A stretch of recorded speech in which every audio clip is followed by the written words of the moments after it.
Hi, I'm John Stevenson, and we're going to be looking at the High Medieval period in our continuing study of the history of civilization.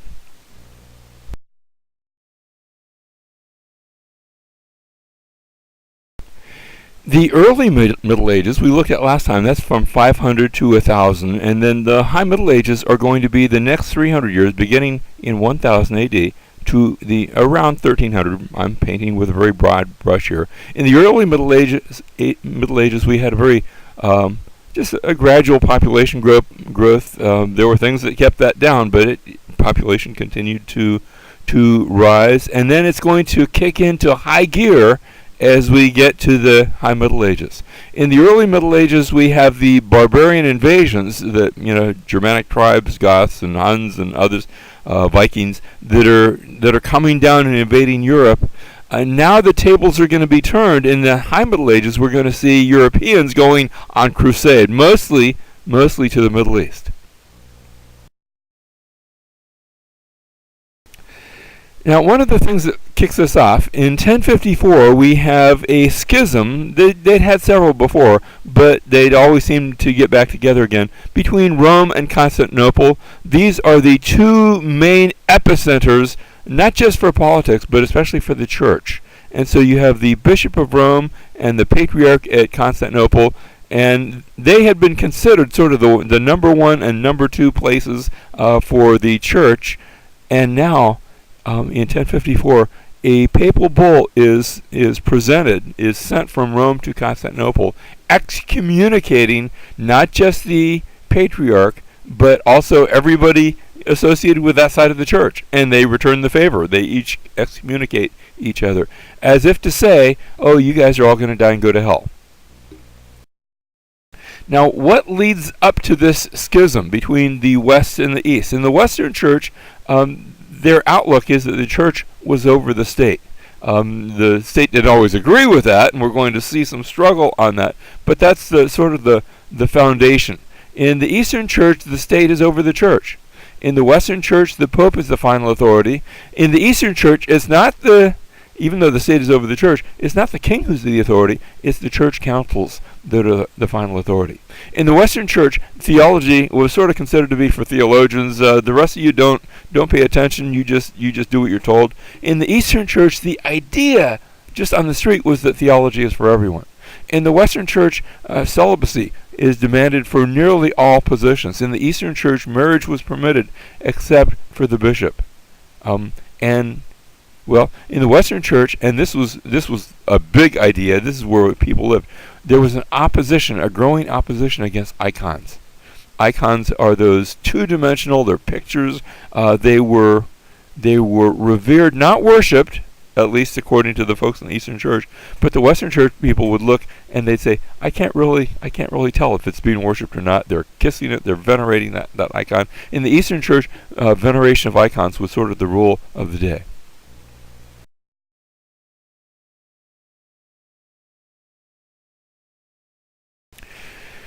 We have what's called the Investiture Controversy, and that's the question of who gets to ordain clergy. And local rulers, whether they be princes or dukes, but especially kings, started to get the feeling they ought to have the authority to do that. And that's going to lead to a growing problem between kings and church rulers, between spiritual rule versus physical rule. Who gets to ordain clergy, whether it's local bishops, or especially when we get to the Pope, who ordains him? Now, some papal reforms, and the papacy is always in need of reforming because they're just people that get into that position. Henry III of Germany becomes the Holy Roman Emperor in 1046. Now, we remember that nice quip from a number of years earlier that the Holy Roman Empire wasn't really Roman, it wasn't really holy, and the person ruling there wasn't really an emperor, but the title sticks, and so we're using that. By Holy Roman Empire, we're referring to that area in Central Europe, sort of in a big central swath, from Germany going down to the eastern side of France, and down into northern Italy. And he becomes emperor, And at the time, there's three competing popes. You know, Rome just goes through these periods where one person, because who's electing the pope, there's no unanimity as to that question. And so three different people claiming to be pope, they're all deposed by Henry. Now notice what's happening here. He's saying, if I have the power to depose them, then I ought to have the power to make them as well. And we're not talking just about local bishops, we're talking about who is pope. And the truth of the matter was they all needed to be deposed. None of them were fit for the papacy. Morally, they were just bad news.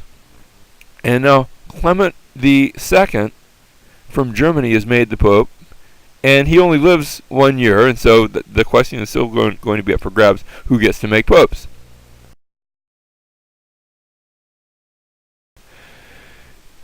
The question, as it's approached, it is a question between custom versus canon law. You see, Henry's just done it, so is he setting forth a custom?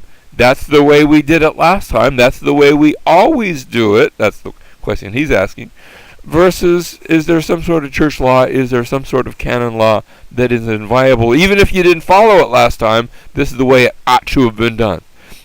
And Henry III is succeeded by his 7-year-old son, Henry IV. That takes place in 1056. Remember, that's right after this Great Schism is taking place. And by being succeeded by a 7-year-old son, a 7-year-old's not really going to be pushing his weight around. And so the question of what the king gets to do is going to be sort of put on hold. Is this setting forth a new custom? What does canon law say? And have we just switched customs now? Now at the Synod of 1059, it is decided that the Pope is to be nominated by cardinals. And yes, they'll sort of technically maybe agree, yes, the king can have some at least approval rights, but we're just going to advise him. We're not going to, let him make a decision. After all, still at this point, he's not that old yet. Only 10 years old. So he's not going to be having too much of a say. Henry III, as he gets older now, continues to appoint successive popes. And the papacy is saying that's not the way it's supposed to be. Leo IX, he's going to be pope from 1049 to 1052. And it's under him that the clerical celibacy is now mandated. And you see, the person that the king had appointed might be somebody like his younger brother. He needs a job, and so he's appointed to be the bishop, and that means he's coming in to be the bishop, and he hasn't really lived that kind of life previously. In fact, he's got a wife and a girlfriend and on the side, and his hunting dogs and things like that. And so this mandate is meant to put a stop to that sort of activity. This Leo IX also forbids simony. Simony is that practice of selling church offices. Sometimes the church would get involved in this so they could actually make money, or the king might be looking to make money and he's selling it off to the highest bidder. It's also around this time you have probably the most famous forgery, and everyone nowadays agrees that it is a forgery. In fact, most people agreed way back then. It's called the Donation of Constantine. It shows up now, but it's a claim. It's sort of self-acclaimed to be written by Constantine, as Constantine, remember, moved his capital to the east. And this Donation of Constantine claims that he's giving all that sort of power in the West to the Pope. Now, Constantine didn't write it. He wouldn't have done anything like that. But the Pope is presenting this freshly drawn up sheet of paper saying, see, I have the right over the king. And that's a long-standing tradition.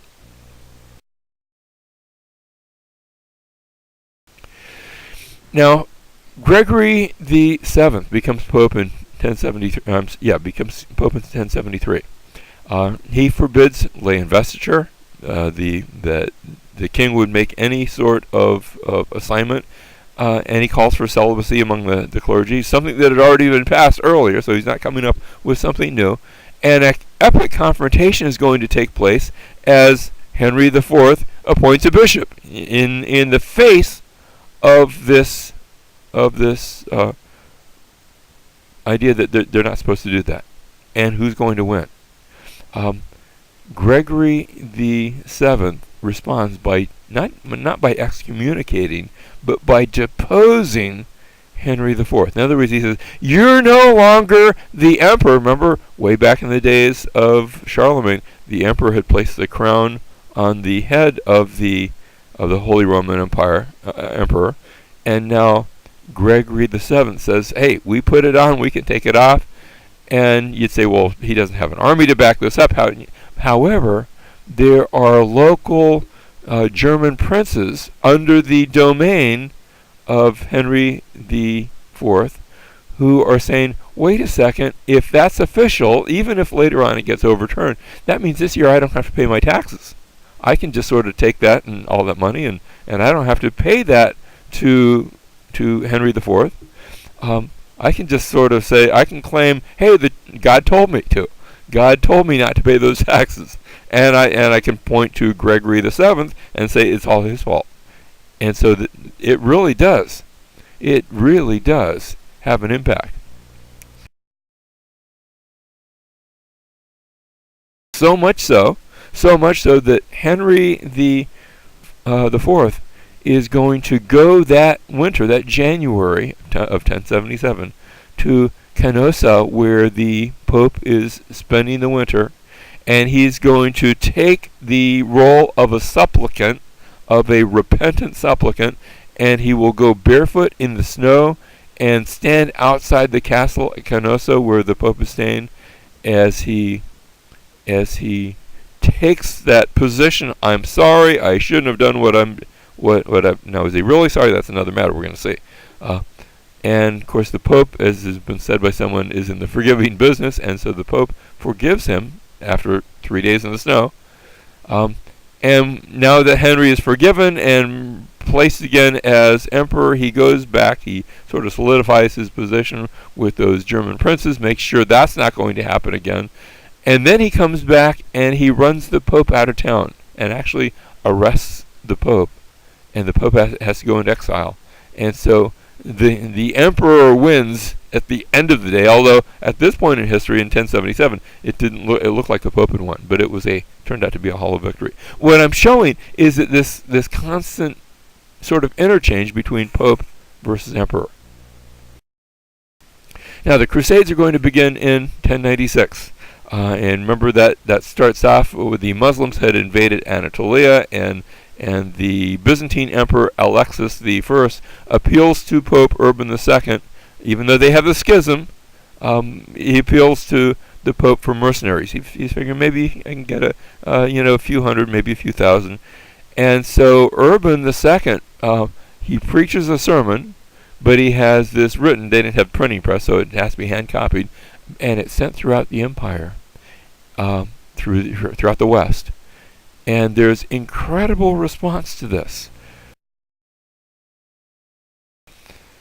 And so you have what's going to end up being several crusades. The People's Crusade starts off, 90% of the participants are just ordinary people. They're not soldiers, they're not kings, they're just regular people.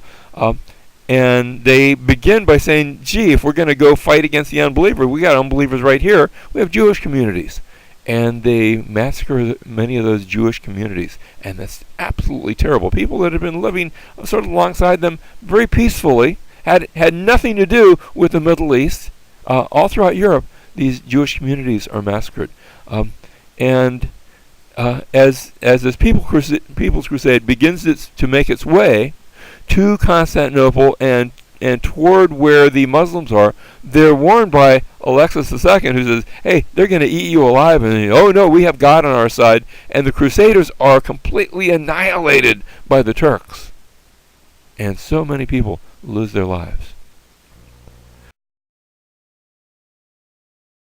Well, that's not even the beginning. That's sort of the prequel to the Crusades. Next you have the Barons' Crusade, and this time it's done right. This time it's done with organization, where there's nobles from France and Italy and Germany and England that have all sort of banded together, and they assemble in Constantinople. And there, the emperor says, "Hey, I know you have some some supply issues. They want to get some hamburgers and things like that. But first, you have to swear an oath of loyalty to me, that anything we take, I get to have at the end. In other words, you're not just going and retaking these lands for your sake, you're taking them for my sake. And so he puts this oath upon them, and they end up sort of swearing the oath, and then they cross the Bosphorus into Anatolia, what we call Turkey today, and lay siege to Nicaea, the same place where the church council had been, which is about 50-70 miles east of Constantinople, and they lay siege to the city. And they capture it. They capture Nicaea and continue to make their way east. And finally they come to a much bigger place, and that's going to be at Antioch. And they lay siege to Antioch. And it's at this point that the Byzantines, Emperor Alexis, who called for this crusade, who asked for mercenaries, they say Antioch is just too big. We can't take it. And Alexis and his Byzantines turn around and go home. They leave. So the very ones that the Crusaders are there to assist have bailed. Now, it's at this time that Peter Bartholomew, all of a sudden he comes out and sort of an interesting individual. He says, I just found a holy relic. This is the lance that was used to pierce the side of Jesus. Belonged to a Roman soldier. Remember, as Jesus died upon the cross, once they saw he was dead, just to make sure he was dead, they took this lance and they pierced the side of Jesus. I just found the original lance. Well, how can you tell it's the original lance? Well, don't ask. I won't tell. But it's the original lance, and it must be a sign. And because of the sign, they are now going to capture Antioch, and from here they move southward, eventually arriving at Jerusalem and laying siege to Jerusalem. After all, the goal of the Crusades is to regain and reopen for pilgrims these holy places that had been lost, especially Jerusalem. And here Peter Desiderius has a vision, and a vision of conquest, and the vision is fulfilled, and they capture it. And now Jerusalem has been captured, but now that Jerusalem has been captured, what are we going to do with these captured territories? After all, Emperor Alexis and the Byzantines had left and gone home. And so we have four kingdoms that are now going to be established. The kingdom of Jerusalem and Tripoli and Antioch and Edessa going from south to north.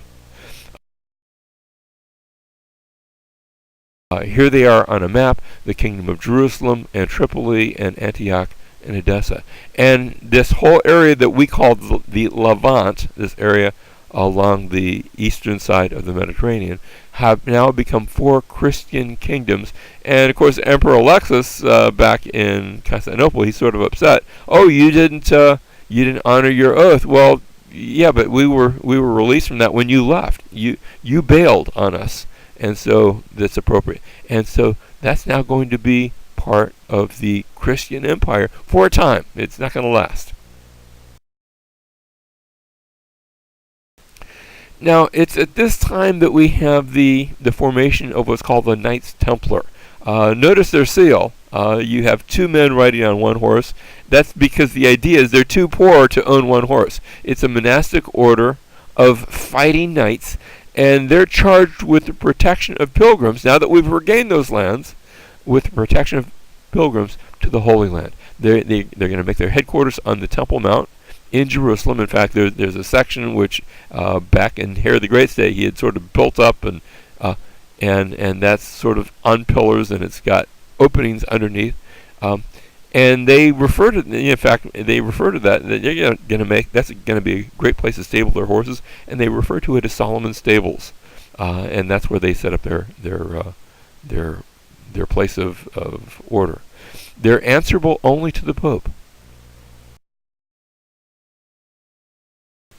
Now, the Knights Templar are going to continue for a number of years, couple of hundred years.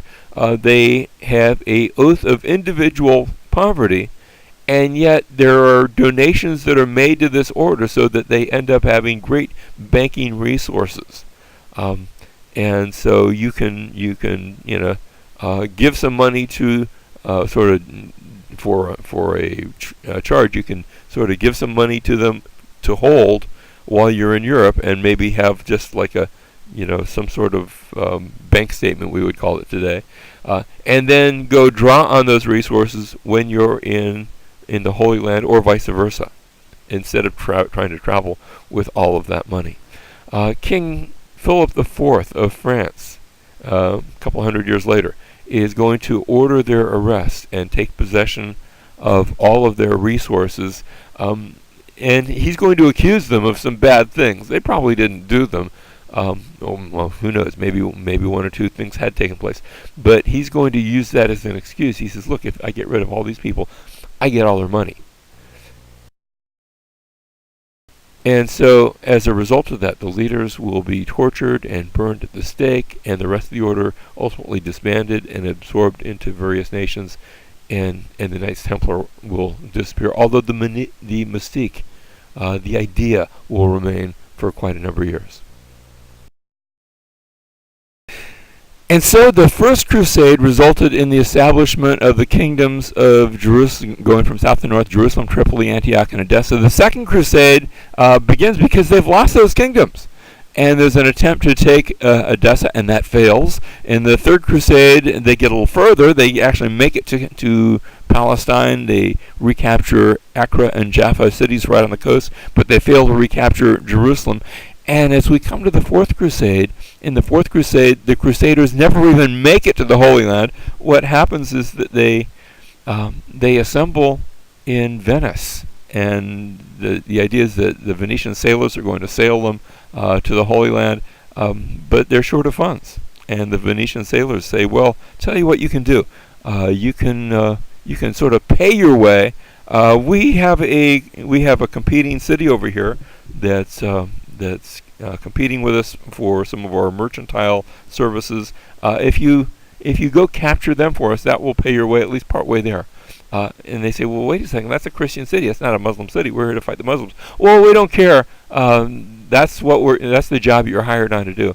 And so for the Fourth Crusade, they begin by capturing a Christian city, and that's going to be enough to pay their way to Constantinople. And they get to Constantinople, and again there's some civil strife, and there's a would-be emperor who says, "Tell you what, if you put me on the throne of Constantinople, then I will pay you all that back money and enough to make it on the rest of the crusade, to actually get to Palestine."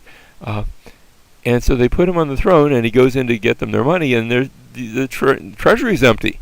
And he says, "Well, sorry," and the Crusaders sack the city of Constantinople in order to get their funds, and that's the end of the crusade.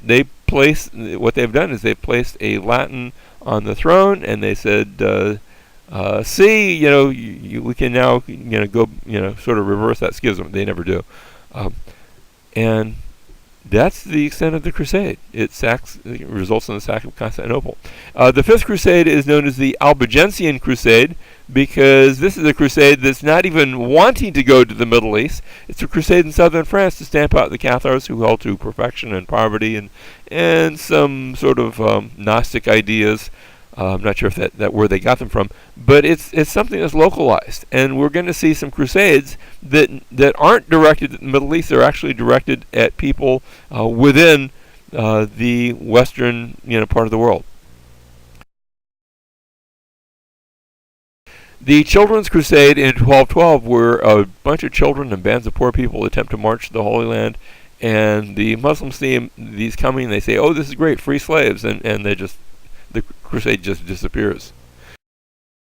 In the Fifth Crusade, Crusaders attack Egypt, but they're defeated. The Sixth Crusade, I think, if I can have a favorite, bear with me, sort of my favorite, Frederick II of the Holy Roman Empire is told, go out on a crusade, and he's also known as Frederick of Sicily. And he says, "Okay, I will. I get some things going. I'm sort of busy. I'll get around to it." The Pope says, "You better go, or I'm going to excommunicate you." And Frederick says, "Okay, I'm going. And he gets the ships together, and he sails to Egypt. And he goes before the the Muslim king in Egypt, the Sultan, and he says, "Look, I don't want to be here, and you don't really want me here. Tell you what we can do. I will. You give me Jerusalem and Bethlehem and Nazareth, and we'll call it quits. We'll call it done." And the Sultan of Egypt says, "Well, that's easy. Tell you what, you can help me with this other military matter. There's sort of a guy over here that I don't particularly care for." And they sort of arrange it out. And Frederick says, "Okay, Crusade's done. I've got those holy places." And the Pope gets really upset with him now. "You're not supposed to make deals with the Muslims. You're supposed to kill them all." "Well, but we won." "Well, you didn't lose, Frederick. I'm going to excommunicate you now because of how you went about it." Like I said, that's my favorite crusade. The Seventh Crusade, and after this we're going to stop counting them, an attempt by Louis IX of France to take Egypt falls. It fails, and the Crusades are sort of a miserable. They're just not going to go so well. And yet they have some results. The results of the Crusades, first of all, there's an integration of Arabic learning. In fact, the way we do math, when you balance your checkbook, you don't write out the numbers in Roman numerals. You use sort of those little lines to write 1 and 2 and 3. You don't write out the word. And that's Arabic that we have borrowed from them, the Arabic numeral system. The emphasis on the classics, as the Greek classics are rediscovered during this time. Now, folks in Greece had never forgotten them, but in the West, they had been all but forgotten. There's a weakening of the Byzantine Empire, especially in that Fourth Crusade, where Constantinople fell to the Crusaders. And the Byzantine Empire isn't going to get stronger. It's going to get weaker as a result. There's a growing power of the Christian church. After all, a pope had said, "Let's go on crusade," and everybody said, "Yes, sir." So the political power of the pope is actually elevated during this point. Now, there goes with that an intolerance of other faiths that in some ways is quite sad. And a increased emphasis on indulgences, because if somebody says, "Gee, I'm too old to go on crusade," well, that's okay. You can send somebody in your place. And if that person goes on crusade, then his sins would be forgiven. And since you sent him, your sins are going to be forgiven. "Well, I don't have anybody to send." Well, that's okay. You pay the money. You pay their way. And we'll find out somebody to sort of fill in that role. And so indulgences are going to be something that the church uses to raise funds. There's the Muslim advance into Europe, which had been gradually taking place, is now slowed.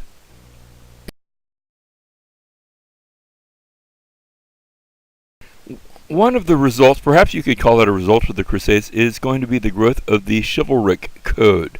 Now this is upheld and advanced by certain clerical authors, folks that had, by clerical authors, I'm talking about their clergy. They're in the church, and yet they're writing about things that they don't do themselves. They're sort of stay-at-home clergy, and yet they're writing about those knights of old.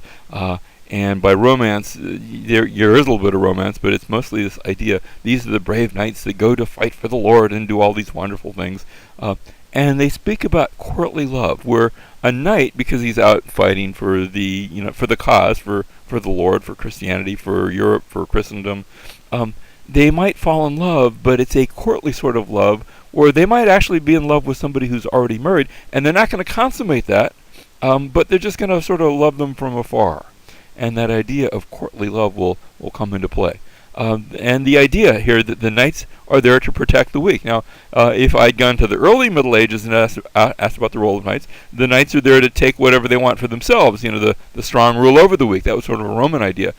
Here, no, the knight, it's his duty, it's his job to protect the weak. And so we have tournaments and jousting. When they can't fight in a crusade, then they're going to sort of fight each other and hone their skills and do that sort of thing. And so this chivalric code sort of grows and develops and is enhanced by these writings. Isn't generally very active, and that mold is sort of broken by Eleanor of Aquitaine. She's the daughter of the Duke of Aquitaine. Aquitaine is that area of southwestern France, right along, we call it southwestern France. They're not going to call it that yet. They don't have a nation of France per se. But she's the daughter of the Duke of Aquitaine, and she becomes the wife of King Louis the Seventh of France, which will give that territory now to France, but it's not going to last because she joins the Second Crusade with her husband, and they go off to fight in the Crusade, and she's rather bold and brazen, but then their marriage is annulled, and instead she's going to marry Henry, the one who will become Henry II of England. And with that, Aquitaine is actually going to become, for a time, a possession of England. Now, Henry II of England and Eleanor of Aquitaine, it's a very stormy marriage, very troubled family.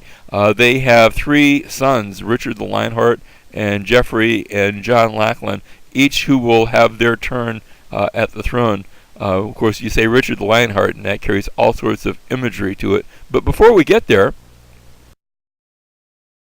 before we get to that dysfunctional family, there's Thomas Becket, who is appointed. Remember, we talked about that whole issue of who appoints the church leader, the Investiture Controversy. And Henry sort of arranges for Becket to be the Archbishop of Canterbury, and because Becket had been one of his old drinking buddies, and Becket takes it quite seriously. He does like Ambrose did. Remember, Ambrose is suddenly appointed to be the Bishop of Milan, and he sells everything he has and goes and studies for ministry. Becket does something very similar, and he takes his position very similar. So that he's actually he's sort of making the church. He's calling Henry to honor things in the church, and Henry asks what he sort of takes to be a rhetorical question: "Who will rid me of this troublesome monk?" And some of his knights here, and they go in and they murder Thomas Becket, which has put Henry II as the murderer, call for the murder of the Archbishop of Canterbury. And as a result, he has to go and take penance. Now, Richard the Lionheart gets a lot of press because he goes on crusade, and he's big and he's strong and he's bold, but he's not going to last very, he's king of England for a time. And so after the Third Crusade, he's going to be succeeded by his younger brother, John Lackland. Sort of think maybe that Lackland was a nickname. In other words, didn't have any properties. He was sort of lacking. And John is eventually going to succeed Richard as the King of England. And it's at this time, there's maybe a different reason for the name, the French are going to take Normandy. And they're going to take some of those lands. So again, John's going to be lacking some land. And he comes into conflict with the Pope over who's going to be the next archbishop. And he loses the conflict. In fact, not only does he lose the conflict, the nobles come up to him and they say, "We want some rights." And he is pressured, doesn't want to do it, but he's pressured into signing the Magna Carta. This document that gives nobles their right under the king to redress their grievances, and the Magna Carta will be the document that serves as the model and as the impetus for later such documents like our United States Constitution. And this begins here and now in the High Middle Ages.